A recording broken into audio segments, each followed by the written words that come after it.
set, go. Ready, set, go. Is the New Uppsala podcast.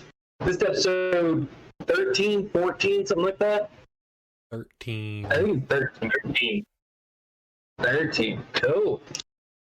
I believe what has been said before, we're talking about magic and the relevance to our daily life or whatever else, but it's the overall magic, I would say, atmospheric or whatever else. How it influences our lives, our daily lives, whether it's minuscule or massive. We're talking about magic, a lot of different religions, faith, whatever it's called, karma or universal or effort put forward to ever giving back. Very much like an alchemic exchange of what you sacrifice, what you gain, things like that. So this will be a big conversation, which might be big or small. It will likely expand to multiple conversations throughout our times. But magic itself is being determined, dictated, and talked about on what Gothar, as the three of us, I won't say as a whole because that's a broad statement, but many Gothar have discussed as magic. Now, magic is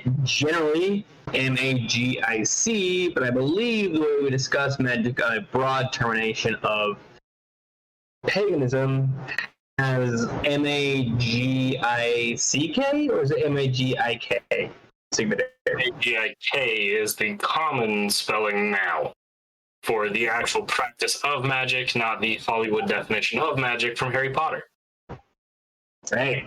Now, why Harry Bladder is a fantastic source of reference for all these things, we'll go ahead and... Yeah, you're... If you have a hairy bladder, okay, that's a doctor question. It's my warm and fuzzy inside. We don't talk about it. But we'll discuss the ramifications, the parameters, all these things. This is a huge discussion that can never find a finite detail, whether an hour, 2 hours, 14 hours, whatever else. This is a big conversation. We'll hit it lightly to the best of our abilities in our own UPG and or practical magic senses and practices of what we've witnessed, what we've done, what we move forward to, what we strive for, and everything else with it. Magic is a massive topic of conversation. So we intend to discuss the parameters and basis of magic, right? Now, all of us practice the cause. All of us as Gothar, everyone around the world as Gothi, Gothia, Gothar as a whole.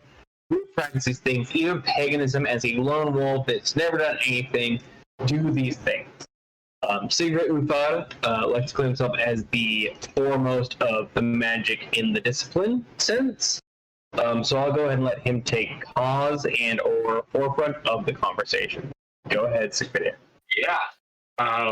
So that is kind of my thing within the school is I deal with a lot of the magic sense of a lot of different aspects of it and answer a lot of questions in regards to it, from the very basic, I don't even want to say basic, from the kitchen witch to the blood rites and rituals. I've done my fair share of all and in between those.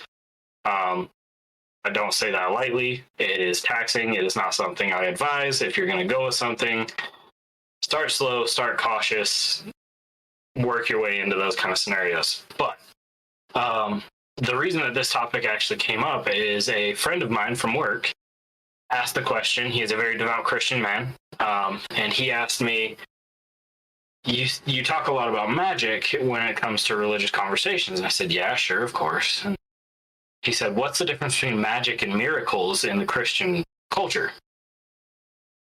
Or Christian faith, whatever you want to call it. And I initially didn't have an answer for him. And then shortly thereafter, I went, it's the same thing. Which was a huge controversial statement at the time between me and him. And it was like, well, it's not the same thing because Christianity and God say the magic is bad and blah, blah, blah, blah. And we went off on several different topics within that conversation. But that's why this initial conversation came up. And in reality, what it really, really boils down to is when we talk about magic, it is in my very humble opinion, the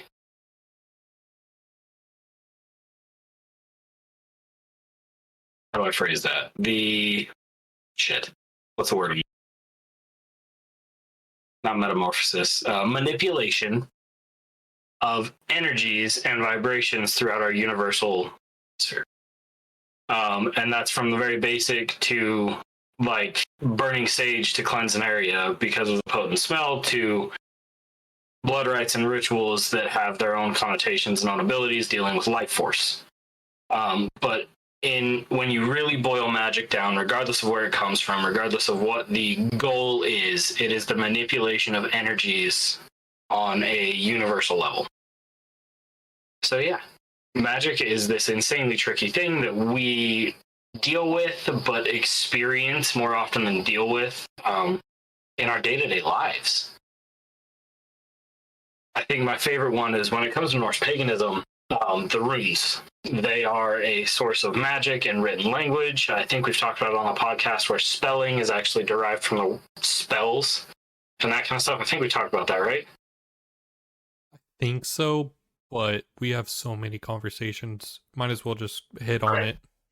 Yeah. So there's that side of it where the runes were this written language, essentially. They were a written language. I will never dispute that. They were used as such. But they also hold their own magics, and with Odin retrieving them for mankind and for himself and throughout that whole process, they have magic to them. And I know most people that either live in an urban or suburban environment, and sometimes even rural environments, when contractors will go and spray the road with like markings of electrical lines or sewage lines, and those the spray paint markings on the sidewalk or in a field or whatever, some of those are actually runes that are the transfer of power, oftentimes with the rune Ewas? I think it's Ewas. The essentially two Lagus symbols put together. So it looks, trying to find a reference right in front of me, but I don't have one. Do we have one? Fuck. There's the F-bomb. There you go. I got to it. We're a little further in this time. Just a little bit. I just don't want.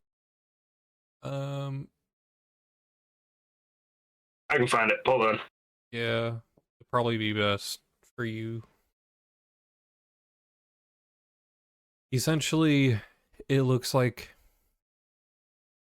Can you see anything? No? Hold on. Oh God. Probably not. Nope. But it's. Yeah, no, it's not going to show. It's a Lagus with so it's perpendicular line, and on the top it has a down line going diagonal to the right, and then on the bottom of the vertical line it has a vertical line going up on the left side. So it looks like an N, but vertically. Kind of. Like if you were, or a Z? Ooh. There you go. Yeah. That like one. It's a backwards C, but long in the middle part. Yeah, it was. It's oftentimes used to mark electrical lines on the ground, which in essence, what they're trying to do is protect the electrical lines when they're digging into the ground. So that is already a magic source that they're planting as a protection for that line, which is what Ewas is a rune of protection. So super cool little tidbit for you when you're walking around and looking at stuff throughout the world. Pay attention to those kind of things. It's kind of fun to see how often runes are used in architecture or design and stuff like that people may not realize, but they are used appropriately in their own ways. But anyways, magic is day-to-day stuff. It's the life of plants, the energies that flow to and from life forces and the circle of life, and all of those things are applied to it. But yeah. Do you guys have thoughts on this at all before I keep rambling on? No, I want to just comment like on other religions because that's what I focus on within New Uppsala. It's a lot of people have in their faith and their belief practice that they use the term miracles, you know, spiritually sense, like Abrahamically specifically. It's miracles. The priest is doing a miracle. You also have what is it? The cleansings? No, getting rid of the demons within the people. Exorcisms. Yeah, exorcisms. That's another form of magic. But as Sigvidir, I'm gonna steal your favorite line. Magic is magic, no matter where it comes from.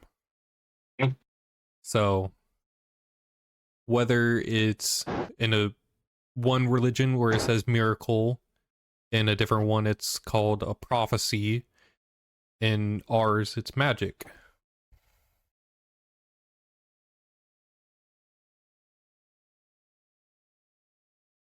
So there's multiple parts to that we can dive into, and magic is this very broad scope. It is this massively broad scope of things. Like I said, from the kitchen witch that cooks up herbal remedies for her family and uses those kind of things to cure sicknesses and disease, which I've personally seen used amazingly. There were miraculous recoveries in those regards where I've seen that happen. And it goes all the way to actual manipulation of energy, which I like to refer to as text messaging. I know it's kind of crazy to think about because it's so everyday to us now. But go back 200 years. 200 years ago, in the 1800s, 1823. How well, and I might be misquoting that because I don't know when the telegram was invented off the top of my head. Rain Raven's going to look that one up.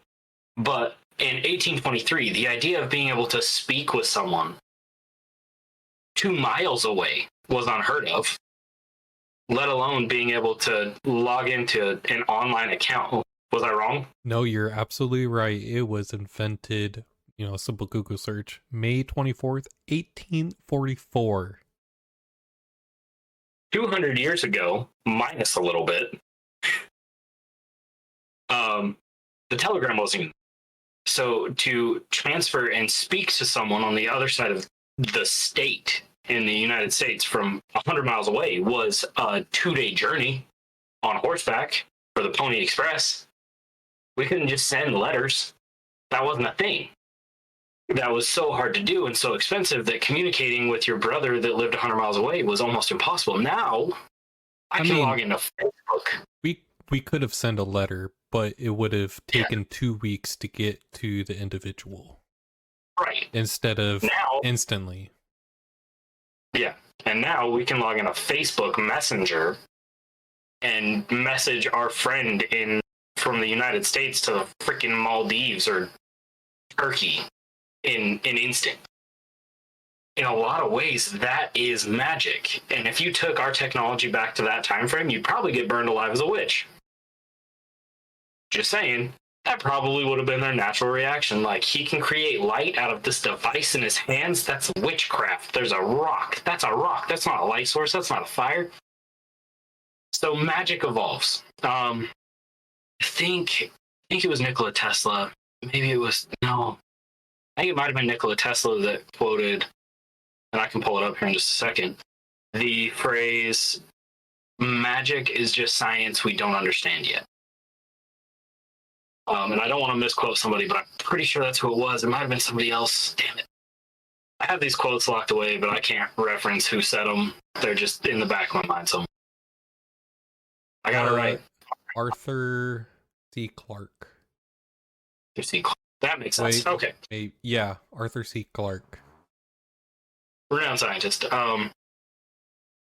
But that phrase strikes so true to me in so many regards. When we look back through history, magic was defined as anything that we couldn't explain outright. There's the whole conspiracy. I don't even want to say it's conspiracy because there's damning evidence to it. But in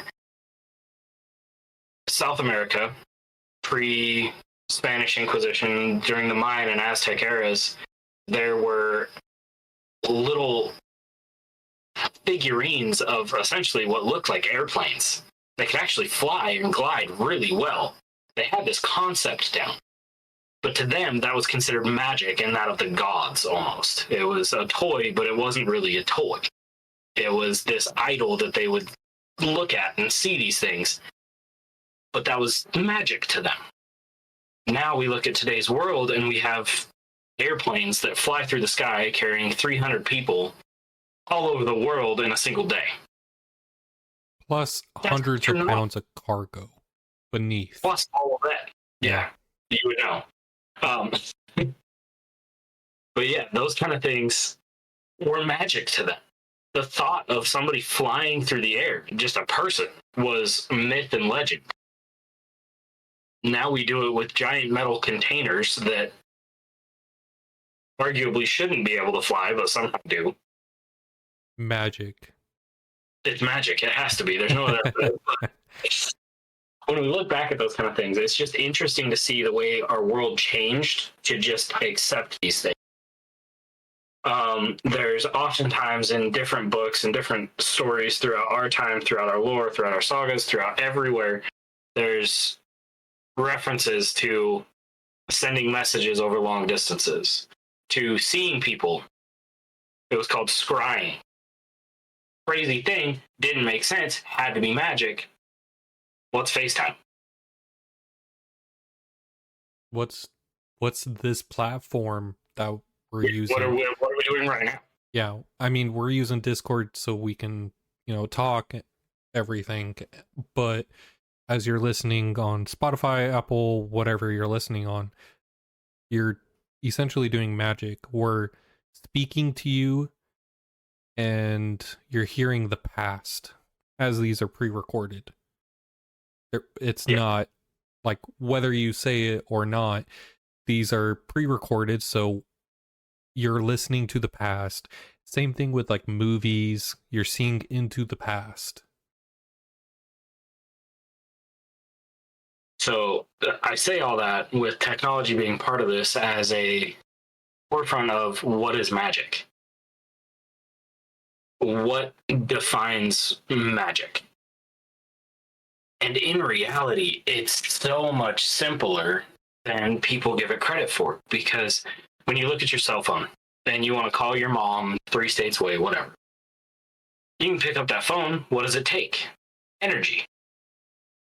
Signals, wavelengths, vibrations. That's what it's using. So when we look at magic and we look at energy, it's just the transfer and manipulation of energy in different ways. So it's all there. To me, it just makes perfect sense that that's all magic boils down to, regardless of where it comes from. Whether it's a miracle and a priest is sitting over a bed, praying, waving incense, he is manipulating the energy, the vibrations around him to potentially heal the person. So if you're asked to project yourself into multiple time, what is that to you? A manipulation of energy and wavelengths. When we look at the science of different wavelengths, different energy sources, we can prove that they can cross over. When vibration... Go ahead. Right. It is obviously in a common sense saying a manipulation of science that we haven't mastered yet. However, when's the last time you had a focus group of 13 plus people manipulate the science to project themselves into another realm, independently and cohesively, or together? Almost, as far as I'm personally aware, I don't know what study science is doing right now, but as far as I'm aware, that hasn't happened in quite some time outside of pagan practice where group meditations are practiced, but maybe not with that intent. But even with group meditation, you're talking independent studies, independent groups find their own reality in their own sense. Now, that might be scientific method up or whatever the fuck else, but it's not the same cause. It's like saying, hey, we all reach the same verdict, but in different courses. That's not science. No. That's manipulation of, to your point, energies, which is magic, which isn't science, which is their own individual manipulation of existence of states of minds and or energies or flows of magic or what the fuck you want to call it. So you're saying magic and energies can be manipulated to be the same thing.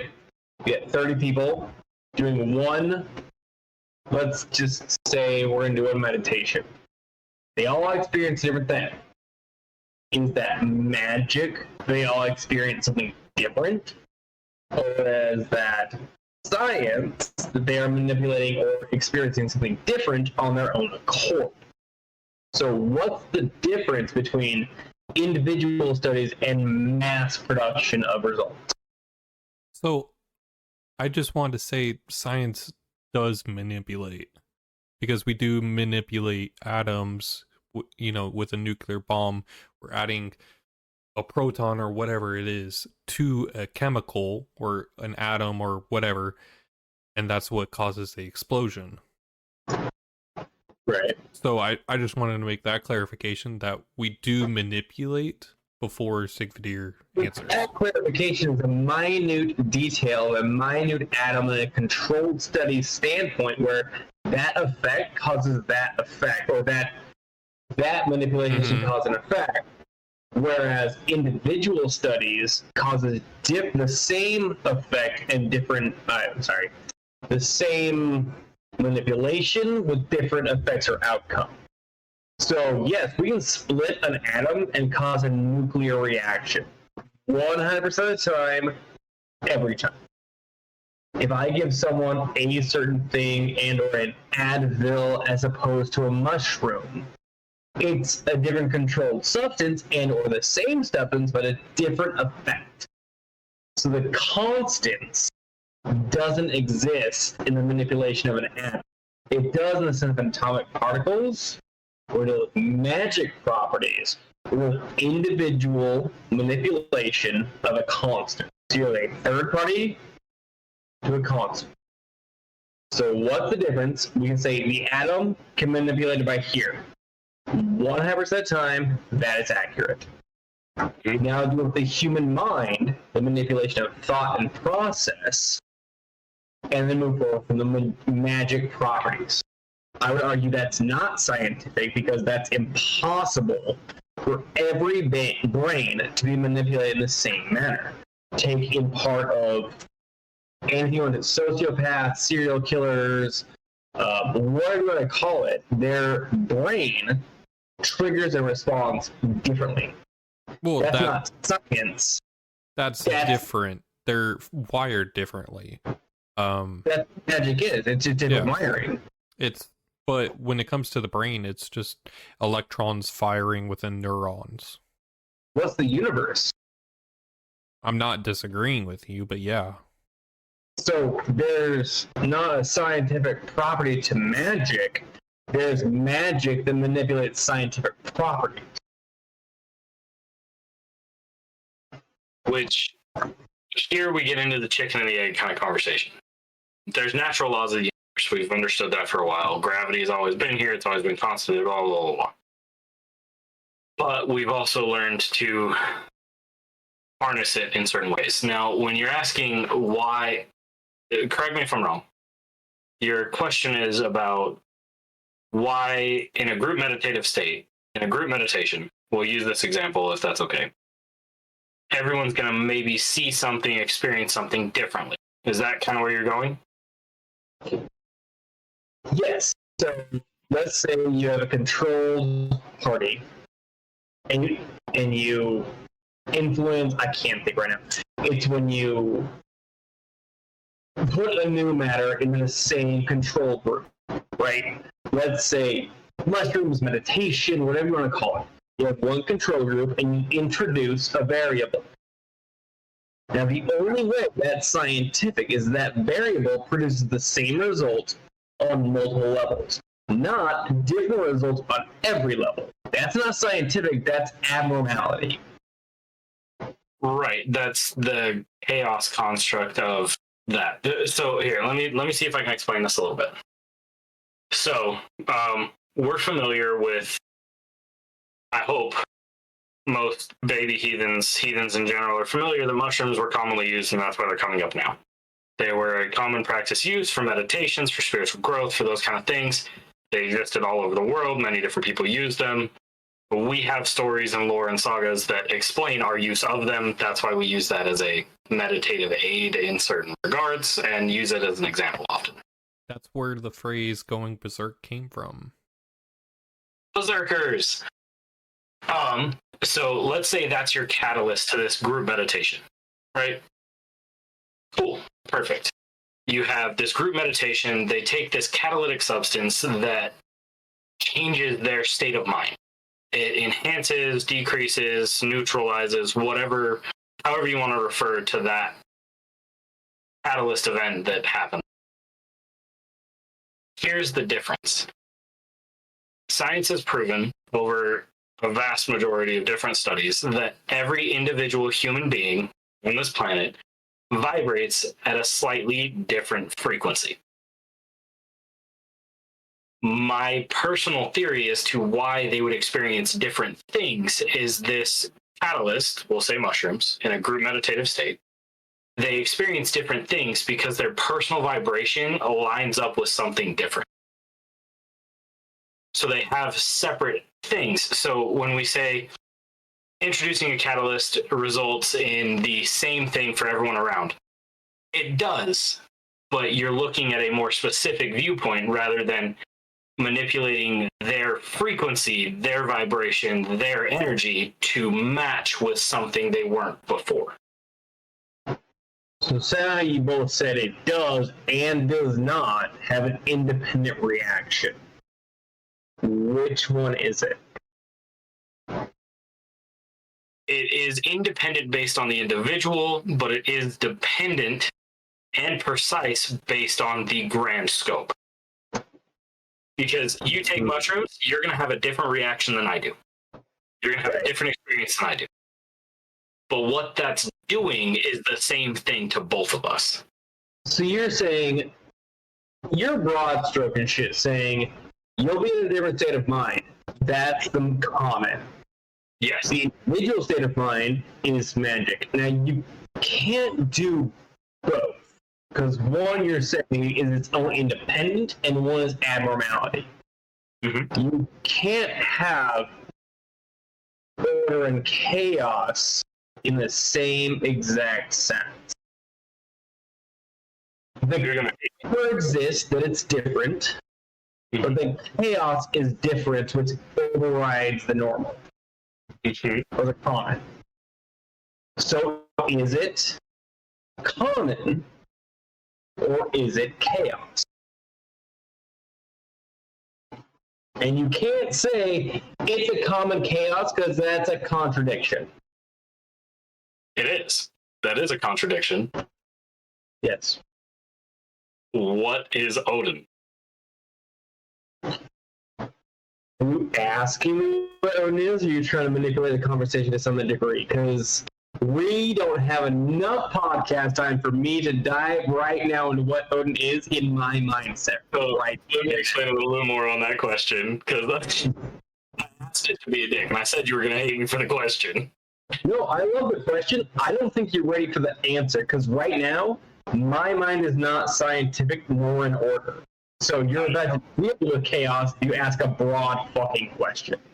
So, is Odin not controlled chaos? Does he not make decisions to cause chaos to his own ends? No. How so? Do you think he controls the runes? No. Okay, so he doesn't control that. which is his main defining factor, that he killed himself to sacrifice himself to obtain the knowledge of. He now manipulates the runes, but he can't control them. That's a direct contradiction of manipulation.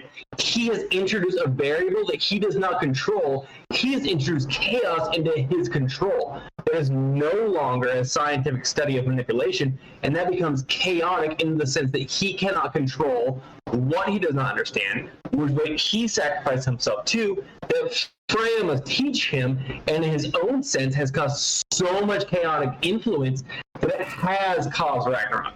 So no, he has zero control over the runes. He has zero control over chaos. He had control, sacrificed control, and gained chaos, which gave him zero control, which caused him every day to send ravens out, which caused him every day to leave his throne, and every day to find the new knowledge that he never had before. This is his attempt to control the chaos he influenced. Chaos, nonetheless, zero control. Right. Let me rephrase a little. Does he not instigate chaos to create order? So is Loki Odin? They're blood brothers and very similar in some aspects. And By drinking, then what does Thor contribute towards Jormungandr? Is that chaos or is that control? what do you mean? Well, Jormungandr essentially kills Thor. Yep. Or that's Thor manipulating the chaos of rising him up, striking him down, knocking him unconscious, and slaying him dead. Thor could very well just leave Midgard to die and go to Asgard to defend the throne. He doesn't. Right. I was asking before. Controlled or chaos? Thor is controlled in his regard, but that's not my question. My question is does Odin practice chaos to create order? He practices chaos. He doesn't control order. So let me... Anyone who practices chaos has zero manipulation of order. By, you will say, scientific order. If I was like, hey, I'm going to break something in half and say, I'm going to make it turn into a water balloon and it falls on my lap, I am trying to manipulate chaos, and yet chaos reigns supreme because I don't control it. It's a substance or matter that I don't understand, that I claim to do, but I cannot make bend to my will. And that is the ultimate nature of chaos, is willpower and or manipulation. Yeah. Because if it's manipulation, it's order. If it's no manipulation or it's no, I guess, control, that's chaos. Right. So, to your point, no, Odin doesn't control runes. He doesn't control magic. He practices it just like all of us, but he has no control.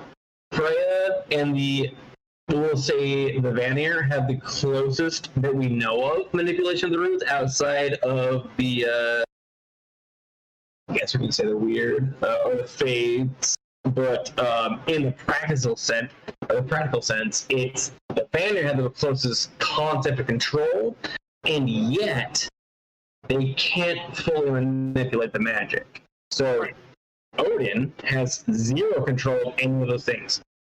Chaos, magic, runes, fate. Okay. What is scientific about his practices outside of I knew that would happen, but I tried anyway and it failed and I nailed it. So I proved it was a negative. Right. Okay.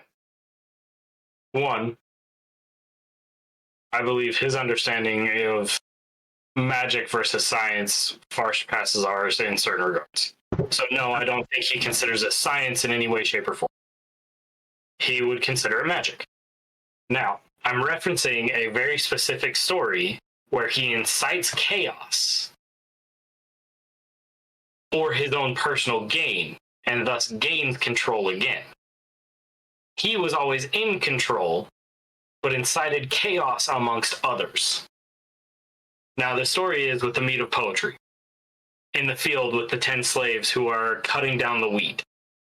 And he sharpens their sides with this whetstone. He then says, that's fine. You can have the whetstone. And then throws it into the air so that they slay each other in front of him. Thus, he incited chaos to rid himself of anyone who could come back to harm him, thus keeping his control. Is it chaotic if you control the outcome? Did he, though? They could have just as easily happened because he knew he would be the only one left standing.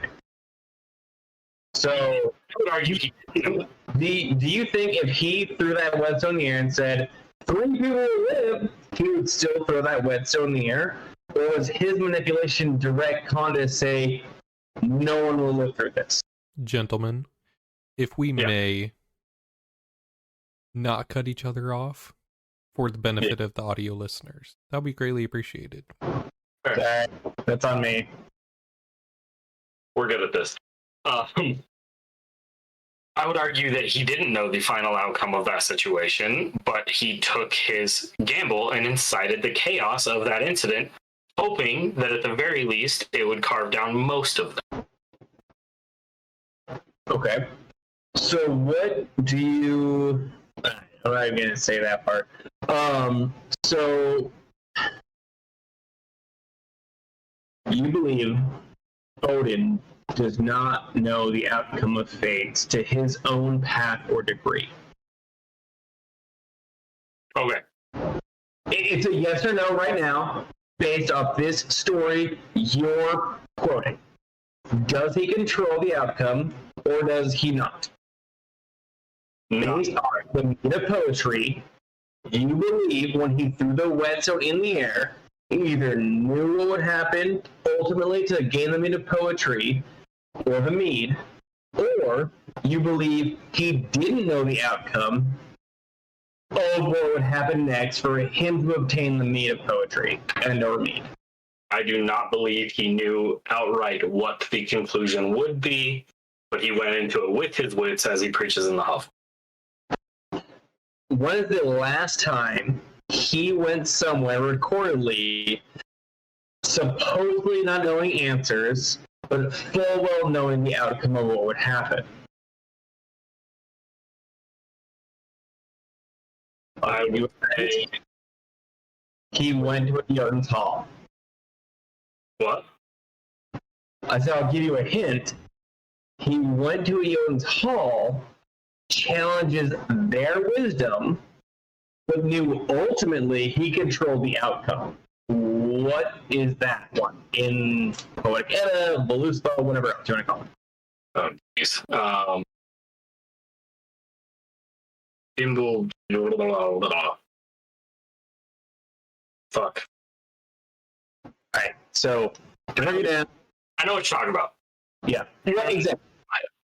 So one of the first stories in the Poetic Edda is one where Odin goes to Jotun's Hall, challenges their wisdom, but he never, ever, as stated in so many conversations, he does not enter a battle.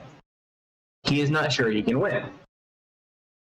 Right? The delay of Fafnir, for those that were curious. I had to look at the name again. I know it started with a V or an F, but... Odin is wise enough to know he does not enter a battle of wit and or physicality that he cannot win. If you enter a battle you can't win, it's suicide. And he has no intention to kill himself via his bravado outside of Ragnarok. So, this is saying, one, he never goes into battle outside of his own wits and knowledge. And yet you're now saying he had no idea the outcome. He hoped for this, and it happened to work out at the end.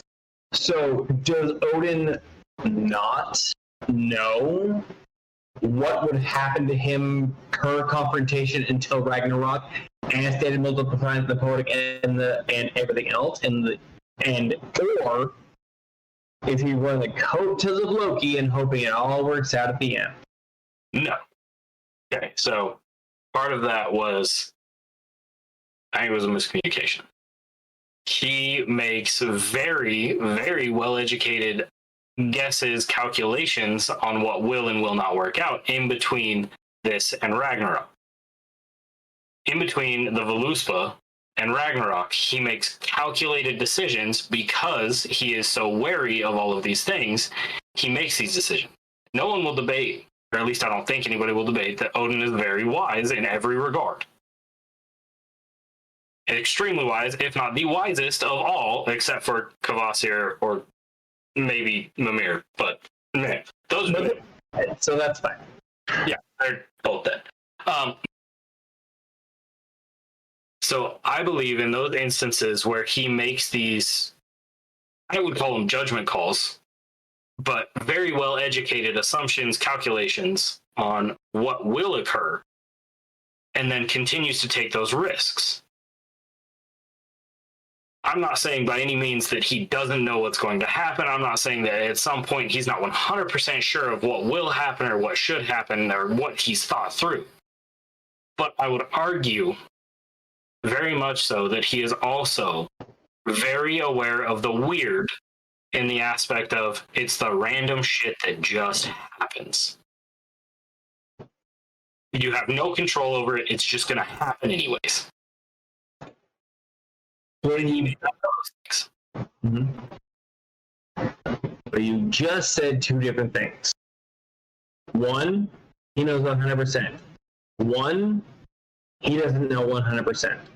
You said, I'm not saying he doesn't know the outcome, but also he doesn't know the outcome. Do you believe the actions of Odin are deliberate from his time sacrificing his eye to Ragnarok? And I'm not saying, I am saying, fuck it. He is the all-knowing, the high-wise, the manipulated, the tormented, the everything he has in his mind. He knows it's inevitable. He will try and prevent it, but he knows. He's the first to die because he doesn't want to see the outcome of his own result. He sacrifices himself twice.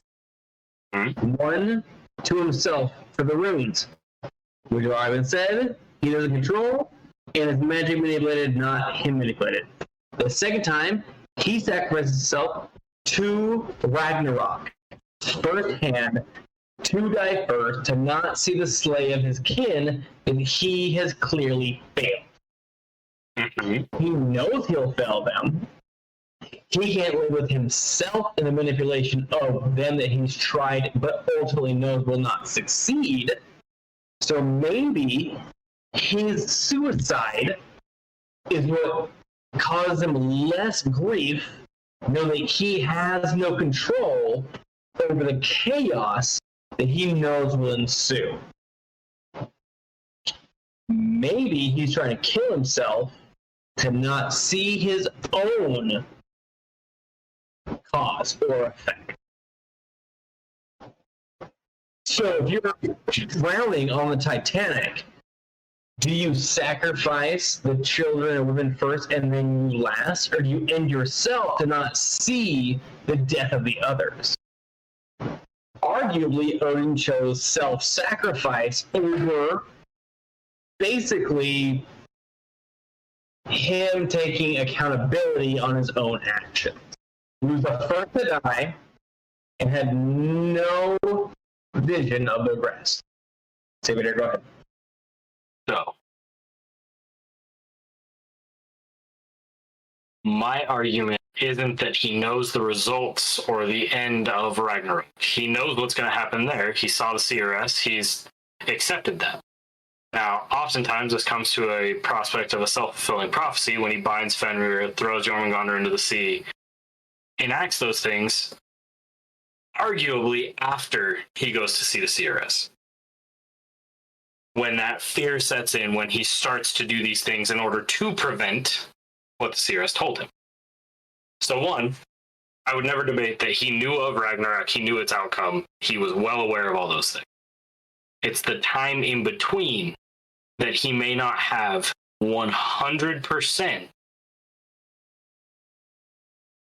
He may not know 100% of the time what will. He has educated guesses. He sends Hugin and Munin out every day to scout the worlds and learns from them. He has these agents that come and tell him all this information. He knows what's going on. He knows where people are. And I agree, Vafthrûfnir's model, or the Leia Vafthrûfnir, he didn't know the outcome of that, but I would argue that he was about 80% positive he could win that battle of wits. Or else he wouldn't have gone into it at all. Agreed. But I don't believe he knew, without a shadow of a doubt, that he would walk out of there the victor.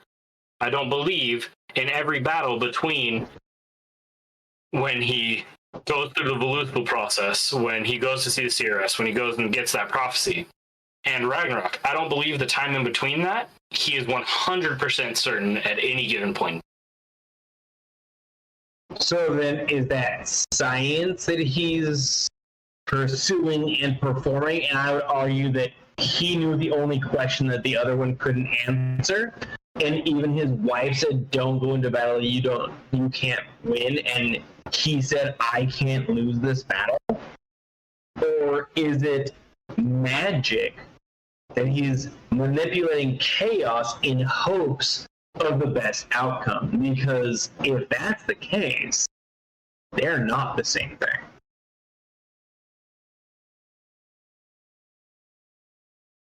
I guess we are... How do I explain?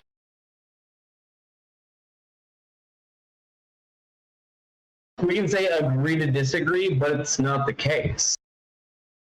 I'm not going to say I agree to disagree. I think we're under the same impression, but saying it in different ways.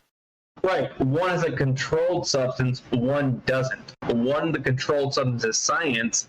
The other uncontrolled substance becomes magic and manipulates into science. But ultimately, the beginning stages, the first exploration of magic is not science. It is chaos. Causing chaos into order, I would argue, is science. Exploring chaos is magic, which means they're not the same. And when Odin first explores runes and or their reality, he has no order, either has full order or full magic, but neither of both.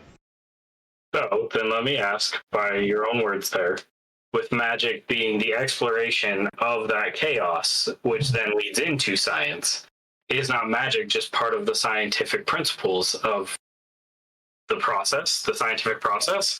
No, it's the other way around. Everyone thinks that scientific properties and scientific principles and the pursuit of science supersedes everything that beforehand. Man, fuck that shit. Do you think, like, when Odin picked up a fucking ash branch and it was like, I'm gonna explore ash fiends, or did he fucking make something out of it? Probably made something out of it. So, therefore, he used magic to take chaos. But he didn't Use pursue science. the principles of the atomic structure of these things. It's alchemy, and I'm just gonna go super nerdy with it. It's alchemy, or it's the Philosopher's Stone.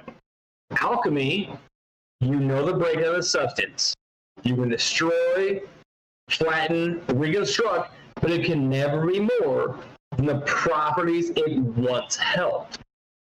Now, the Philosopher's Stone builds anything with zero equivalent exchange. An equivalent exchange of the scientific properties built down, rebuilt. Equivalent exchange, otherwise, non-equivalent exchange is magic. One is science, one is magic. I can break down a TV and make it a radio. I can't. No, I don't even know that's impossible. Hypothetically, the same properties exist. I can't break down a boomerang and make a space shuttle. One is equivalent exchange, the same properties built in a different structure with the same materials. One is magic, building higher principles of properties based off lack of resources and or materials. Same thing. So let me ask you this. That fancy little red book you have has a list of ingredients. I'm not going to mention it. I'm not going to say its name. Yeah, that one. That fancy little red book you have. Does it not give a list of ingredients, step by step, on how to, where to, and when to do certain things to achieve a certain outcome? Therefore, does that book regard science or magic? I would argue this is 100% scientific method based off properties that have been proven before. This is a cookbook, if you want to get really nerdy, and some people really appreciate the philosopher's stone cookbook method. This is a cookbook, not a scroll. This is a exact exchange of ingredients, dosage, percentage, and outcome in the full sentence. You want to bake a cake? Here's your recipe. If you want to bake a cake that explodes in your face, go ahead and do your shit. Who fucking cares? At the same sense, you say, I have a cookbook that can teach me how to bake a cake, make a poached egg, make a lasagna. But what if I went off script, got certain materials, all of these substances and recipes, and just threw them all in a pot? That is not a cookbook. That is not a scientific property. That is a chemical reaction of magic that you don't understand. So you're saying I'm going to say controlled, and controlled chaos effect, not chaos science, and not science chaos. Chaos. Ow. Okay, let me dig a little deeper then. How did that process, in order to make said cookbook a thing, what did they do in order to create that? Oh, for sure. They explored unknown magics, which eventually became scientific properties. However, the practice of magic is chaos, and the practice of science is controlled substances. Controlled matter and effect, or cause and effect, is science. Uncontrolled, what I said, cause and effect, is magic. Good, bad, dark, necromancy, who gives a fuck? It is magic. One, I know, super specific. One is chaos to cause chaos, to hope for science. And one is chaos ensuing science, assuming you'll get more science, saying, I've controlled property. This is going to be great. And you can go, but I have a really stupid example that won't help me, but it's so fun for me to say. Okay. So the last thing I'm going to say then is the quote by Clark, "Magic is just science we don't understand yet," holds true. Yes, I've also seen Thor. Now, outside of that, everything is that aspect. So there's no magic or there's no science. Is there only magic because there's only unexplored properties? Or is it only science because there's only explored properties? And then how does it work? I would argue that it's a symbiotic relationship. Without magic, science doesn't exist. Without science, we have no control. So where would you split the hair of magic and science in that aspect of what has been explored and what hasn't been explored? Chaos in order to gain control. Manipulating chaos to the best of your ability and from past experience to then gain control, which would then turn into science. So are you controlling the order until you get your result? Yes. hoping for the best result while you continually do the same thing? Are you introducing the same alchemic principle and hoping for one result? Doing the same thing over and over again and expecting a different result is insanity. Right. What did you just say? When I say manipulating, I mean that one didn't work, so I take certain ingredients, throw them in a pot, boil them, didn't work. Okay, cool. One of those was wrong. I know this one and this one are probably right. Cool, I'm going to add this one instead of the other. Changing and manipulating the chaotic elements of magic, changing ingredients, pushing forward that learning curve is where your control of the chaos comes in. In reality, you just hope it doesn't kill you in the process. You're basing your thesis off hope. You are the double-blind study. Yes. You think you control one or the other and or the variable. You have no fathomable clue of what will react to what until you test it. Is that science or magic? And that one sense of saying, this is purple, this is blue, what happens? Is that science or is that magic at that one specific reaction? That would be magic. So now say that 1,000 times in different variations until you get the result you want. Is that magic or is that science? That is the scientific process Of magic. It's a symbiotic relationship. it is until you start calling one thing the other. Right. They are very different things, and I don't think I've argued that. But they're very similar in certain aspects, and they result. One results in the other. Throughout practice, we gain scientific result. Throughout our science, we gain magical abilities. Other way around. Same shit. Yeah. Yes. Yes. Yeah. That is my opinion. Is yes. That is exactly how it works. That's why I do the crazy shit that I do when it comes to my practice, where I will challenge things, put things together that shouldn't have ever gone together, do things differently in order to learn what the results are, to varying degrees of effectiveness. 100%. I've been burned in the past. By all means, I will never argue that. But that idea behind putting two things together and not knowing what's going to happen, by definition, like Webster Dictionary definition, is the scientific process. Is understanding, putting two things together, not understanding what happens when you put two things together, and then not knowing the result is then learning through the scientific process and then changing one of them and learning how it reacts to something else. And then slowly building on that concept is the practice of magic.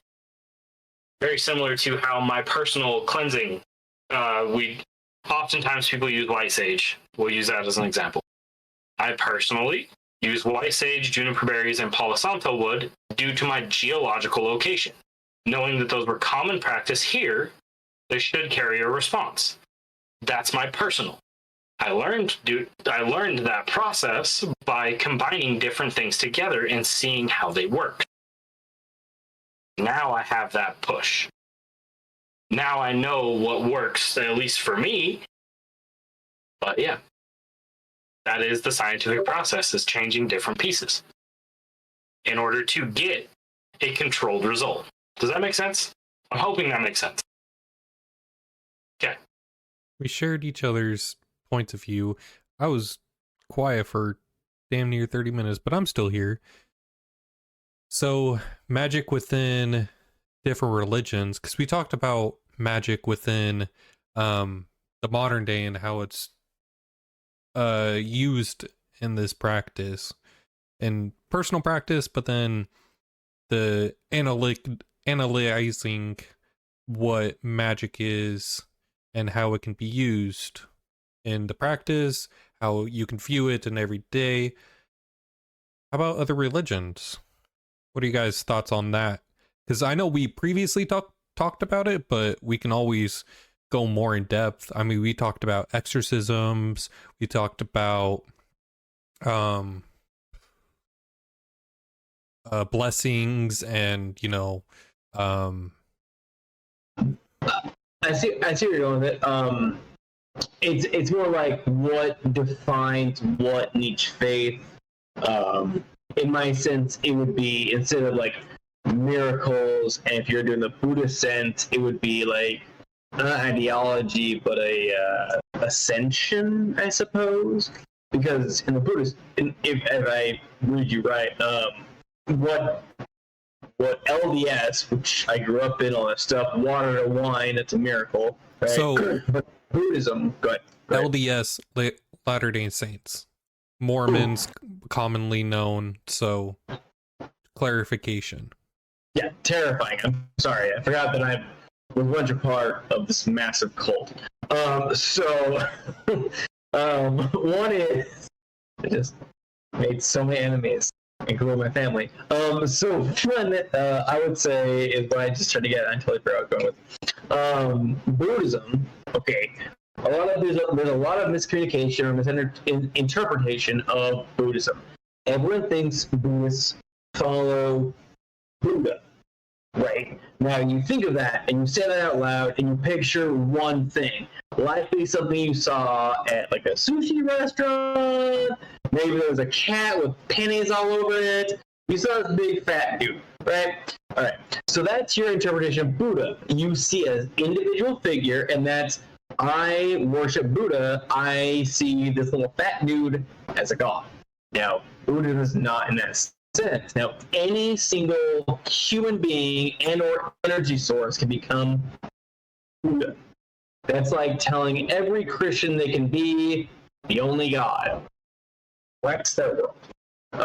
Now, Buddhism is manipulated of energy. To Sigvidir Ulfar's point and Rand Raven's point, this is the manipulation of the current energy that exists in the universe, time, space, reality, whatever else, however many times you've been born or dead, who fucking cares? The manipulation of your sense, your reality, your mentality, and your ascension is what determines Buddha. Buddha is a sense and a state of enlightenment. Meaning, you were depressed, you're right, you're calm, you're happy, you're thrilled, you're Buddha. Anyone can do it at that scale. Anyone can climb that ladder. That's just saying that's the steps. That's not saying that's a person or individual being, like the Christianic capital G God and or any other lowercase g God that exists amongst all of us. That's simply a title. And it can be a salesperson. And it can be a, well, not really. Bad example of saying, and it can be a soldier. Maybe not. And it can be a homeless person. There we go. There you go. I got Portland brand. Anybody can be homeless. That's a title, not who you are or what you are. Kind of who you are. Anyway, Buddhism and Buddha are a sense of state, not a individual. So in all these manipulations, all these senses, all these different cookbooks and conceptual realities, it's hard to say like one is what isn't. There isn't a major manipulation. There's a sense of self in that. I mean, that's true. Like, in the end, you're just trying to enlighten yourself. And I want to say Buddha, you have to unlock chakras, which is a form of magic. I watch anime. I won't deny it. Naruto, they use chakra. That's a form of magic. Come on, I know the Rasengan and all that stuff. I'm hip with the lingo. But I just quoted Fullmetal Alchemist for like the last 45 minutes. But in the show and everything, let's talk about that. In the show, people, they manipulate their chakra to form nujutsu and all that other stuff, which is energy manipulation, which in course is magic. So even in Japanese anime, and yeah, like in most anime, when it comes with energy manipulation, I mean, like Pokemon for general, like there's so many modern interpretations of energy manipulation if you boil it down, which in the end is just magic. Granted, it's not in other religions and everything, but you have Jediism, which is a religion, and it's based off Star Wars and all that. And if you believe in it, I'm not going to tell you that your faith is wrong. Go ahead, Wild. They teach Wookiee. The language? Yeah, like in California, it's a college you go to and learn Wookiee. So what am I doing wrong with my life? I don't know, not being a Wookiee. I don't know what's happening. If you stop shaving, you would be a Wookiee. So it's funny, my face is the only place that grows hair. Everywhere else I'm bald. Thankfully. But everywhere. But you got Jediism, which they the Force and everything, which they control the midichlorians. I think it's the term they use in that show, in the movies. Oh, now I'm gonna sound like a fucking nerd. Alright, go ahead, Werewolf. No, so there's the Mandalorian, the midichlorian. The midichlorian count is in the DNA that originally started before the Jedi that manipulate the Force beforehand. Yeah. The Mandalorians are the adopted council of a creed as opposed to a race. Yeah, I wasn't talking about that. We got this. I was talking about midichlorians. Okay, so that was the big manipulation in Star Wars Episode 1, I believe, is the midichlorian count was through the roofs or off the charts, or whatever, including Qui-Gon Jinn when he was manipulating the Source or measuring Anakin Skywalker's midichlorian count.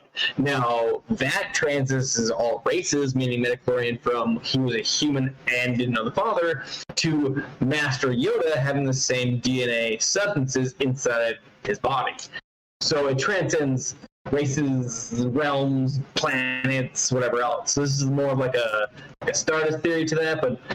it says midichlorian, and there's like Mandalorian, and there's there's a race. It's what Wookiee. No, I wish that'd be so much easier. We're talking about like anyway. It's what Darth Maul was. It's Darth Maul's race had a high midichlorian count because of these things. I believe Zabrak, and I don't know if that's right, and I am going to nail it on that head if that's right. It should be like Zabraak. I believe it's some of that effect where he has the horns out, that more pale skin, it's less hair. Okay, so he had a high midichlorian count, but his race was almost completely extinct, much like the Mandalorians. Now, the difference is the Mandalorians are a creed, not a race, and Zabrak are a race, not a creed. So if you see less of these people, much like Darth Maul was being faced Qui-Gon Jinn, White Wolf. So many nerds mad and or happy with this conversation. White Wolf, magic. Not Mandalorians. We're talking about magic. Someone that Star Wars. But so like the count, I won't say the trigger word because White Wolf's going to go down another tangent. Sorry, I don't mean to go. I won't. But I want to say it's not within just the cell count of the individual, but it's surrounding everything. That's why they can manipulate objects, which, the force throws and force chokes and all that. I see you were going with that before I just filibuster. Yeah, Mandalorians and Chewbacca's. Manipulation of energy suits is the force, not necessarily the midichlorian count. Okay, I got it now. I'm there now. You can see my train of thought that I try to go on. I did. I just derailed everything and killed everything involved. But it's cool, you know. Just so we can put that one to bed. The midichlorian count is also related to microorganisms in the bloodstream that control the energies of the universe. And that's why a human could also have the same count as Yoda. Yes. All right, so I wanted to bring up another culture and religion that is much more mainstream, other than Jedi's and what was the other one? Buddha. Yeah. Yeah, Give me. I don't know how much I know about nerdy shit until I start going on. That's pretty dope. Give me something that is world known. All right, cool. We'll go with the Abrahamic faiths. Oh, damn it. Oh, I'm going. Low hanging fruit, but we'll let it slide. It's commonly known, and there's actually a major part of it that people don't realize is a practice of magic. Please inform me, sir. Prayer. Damn. You got me there. Right, What about meditation? I don't know. Yeah, we just went over that, but like... All right, prayer. Okay. So, prayer is the spoken word, or a mentally spoken word. Some people do it internally, some people do it outwardly, whatever you want to call it. Prayer is very similar to the Norse pagan practice of Galder. Now, I know I'm going to get some hate for this. I know some people are going to want to disagree outright immediately. I agree. Okay, cool. See, this is weird. Me and White Wolf argued for 30 minutes about stupid shit, and now we're like, yeah, no, that makes sense. I got you on Galder. It's like saying like throat singing as opposed to singing. That is a choir boy and a less poetically inclined as a throat singer, whatever else. I agree. Galder is a spoken word and transcendent sense. And prayer is the same concept. Keep going. I'm super fascinated. Absolutely, it is. And I love having these conversations with devout Christians. I deal with chaplains all over the place. I deal with individuals. I live in Utah. I deal with the LDS/Mormon community all the time. It's great. I throw this conversation at them, and they go, no. And I'm like, what? Let's explain. So when you pray, you're using spoken words or the vibrations of your voice to push energy. And it really is. It's just energy being pushed out. Through air molecules, through whatever, it's different vibrations that can manipulate different things. Very similar to how some people can sing at a wine glass and the wine glass will break. That is a transfer of potential or kinetic energy to kinetic energy. So it's a manipulation of energy. When we practice Galder, or the idea of throat singing with runic stuff or outside of runic things within different languages, it is almost identical to the same practice. When in prayer, the whole, oh, hallowed be thy whatever, that whole thing. I don't know how to say it. I'm sorry if I offend anybody. I don't know what that prayer is. But that whole thing is very similar to our practice of Galder, which is throat singing, which is this vibration that we put out into the world. Now, we see it with exorcisms most often with popular shows like Supernatural. They have the exorcism thing where they, I don't even remember how it goes. I loved that show, though. That whole like phrase where they record it on a microphone or they say it out loud and they're pushing a demon out of somebody. Cool, it works.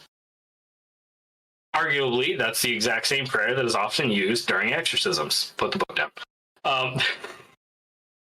I saw that.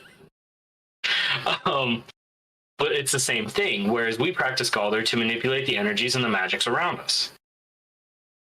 It's the same process. We just use different terms. And I think that's where these communications, when we communicate about these things, where we believe in magic versus they believe in miracles, I think that's all it is this terminology that we're using. I think that's really what it breaks down to, is we have different terms for the same ideas. I just want to be an asshole right now and be like, I completely agree. I really do. I think it's going to be such a broad statement. I think a lot of the world's problems is title over cause, or it's the same thing. It's the same want, but different labeling, essentially, right? Okay, I am gonna be so dumb. I'm gonna just be like, this is like the weakest I've been in public ever. Like, it's gonna be so bad. The family's gonna disown me. I literally don't know the difference of a Republican or a Democrat. There's zero knowledge in my brain of what exists between the two. I think there's a common agenda and different labels. That is exactly what Sigvidir Ulfar just described.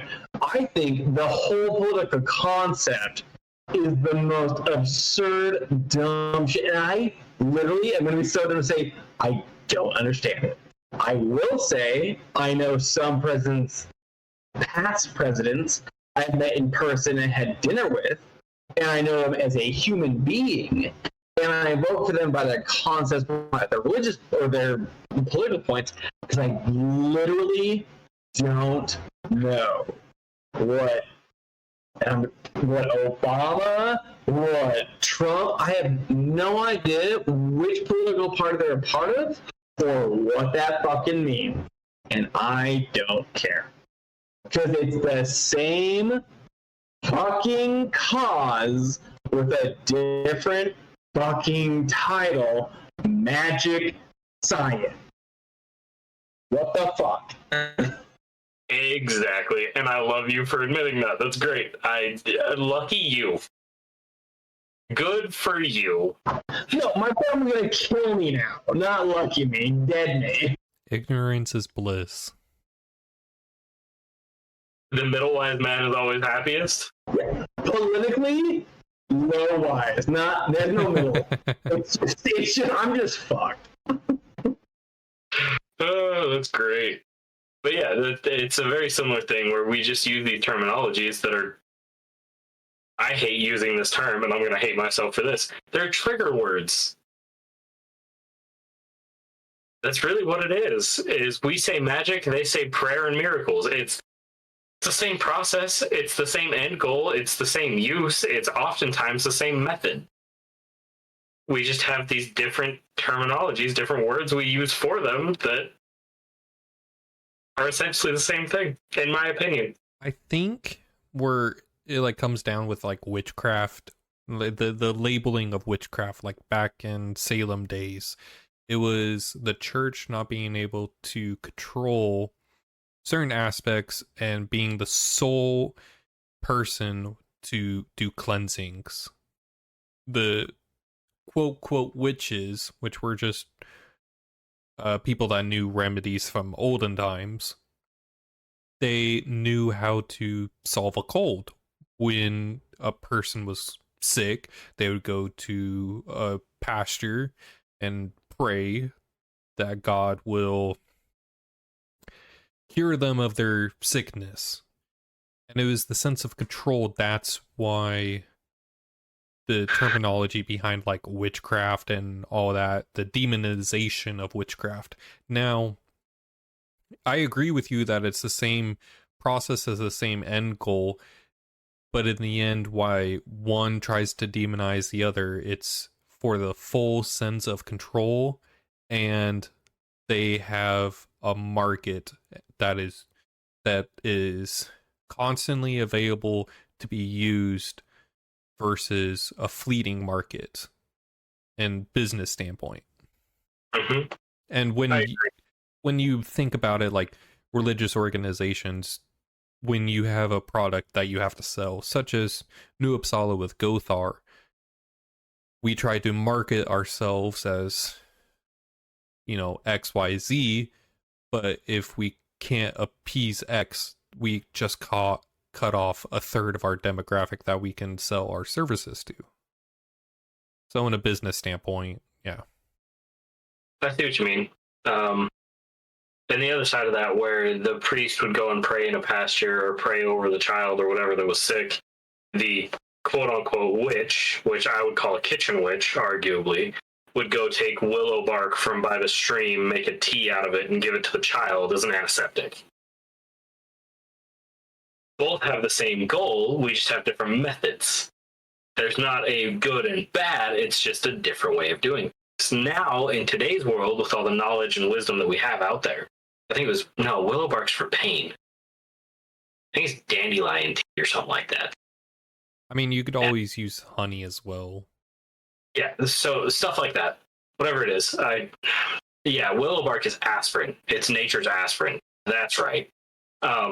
There's a cool tidbit for you guys if you didn't know. Willow bark is nature's aspirin. It's a pain reliever. It's super cool. But those kind of things, it really just comes down to the same goal, but a different way to do it. And oftentimes it was never a malicious or trying to harm someone. It was just a different way. And sometimes one way works better, sometimes the other way works better. And it really just depends on the biological makeup of the individual, on whether or not the certain tincture or tea that they used worked, or if prayer and warm blankets and a lot of water worked. It's just, there was no good or bad. It was for the same goal. It was just different. And I hate that about the world in the respect of, in all honesty, when we break down different religions, and Rain Raven, correct me if I'm wrong, because you study this more than I do, but when we look at religion, essentially what religion boils down to is don't be a dick. Almost across the board, it's don't be a dick. Well, don't be a dick, but then there's certain things that go into that where it's, you don't be a dick in a certain aspect. What defines a dick? Yeah.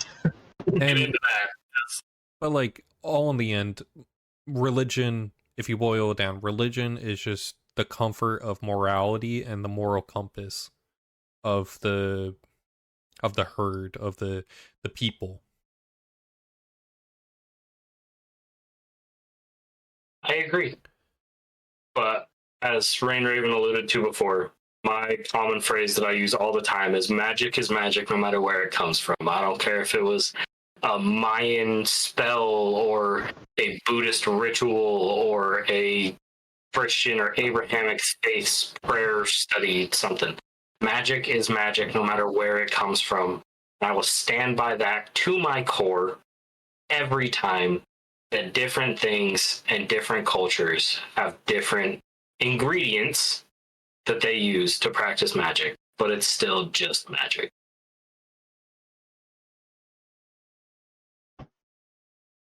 Except for maybe Scientology, according to White Wolf. Motherfucker, I didn't say anything about Scientology. I'm not gonna say what I'm gonna say. Scientology is a belief system, which is a religion. That's Same thing with shit. Atheism. Atheism? Yeah, the absence of religion is a belief system, which is... Yeah, I know. One of my friends, and I basically just call them the Flying Spade Monster Clan, so who fucking cares? Which is a different religion, all in this sense. But in California, and registered as a real fucking belief.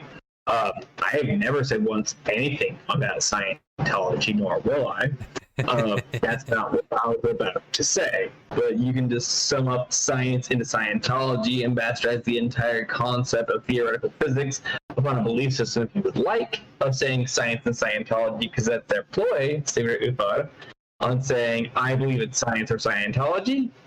Careful with the ology part. Oh, I know. You said something about Mormons earlier. I don't want to hear. All right. So, anyways, I hope you guys enjoyed this one. I think we're good. Yeah? No? Yes? No? I don't know. We have like 7 minutes left, bro. Rip. Motherfucker. All right. So, first of all, yeah.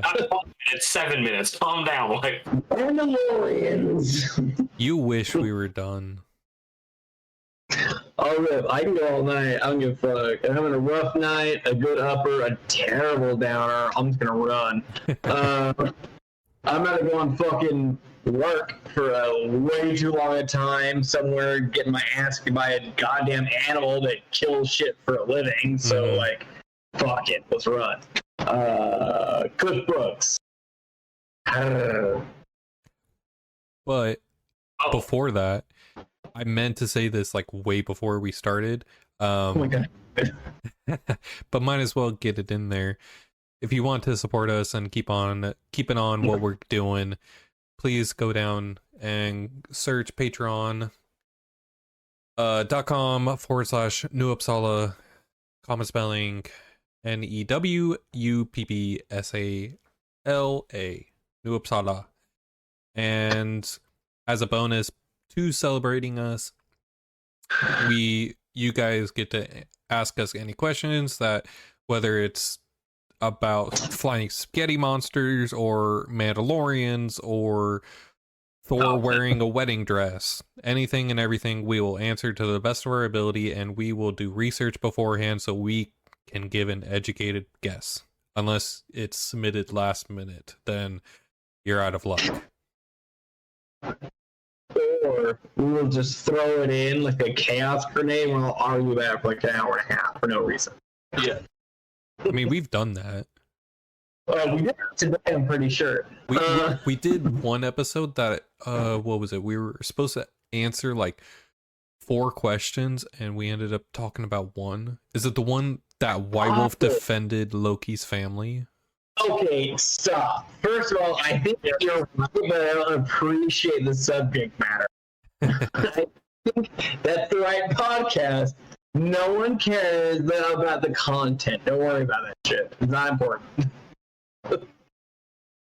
Yeah, I'm pretty sure he did defend Loki's family for about an hour and a half. There were multiple questions. I don't remember the real questions. I don't even remember how we get on.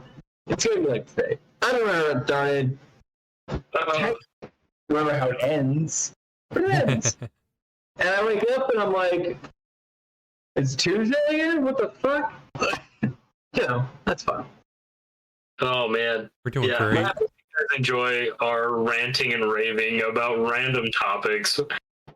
And I hope this proves the point of, even as Gothar, even as Oathsworn Gothar in the school that work together every day, almost at least 3-4 times a week, we end up communicating. We have these differences of opinion that are fundamental to our religious beliefs. And I hope you guys take that for what it is and understand that heathenry, Norse paganism, Asatru, whatever label you want to put on it, supports that. And at least we do. At the very least, we will always support the differences in beliefs of everyone.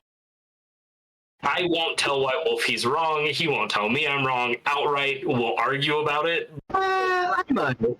Yeah, we might say it to each other, but we also understand that's our individual practice, and that's okay.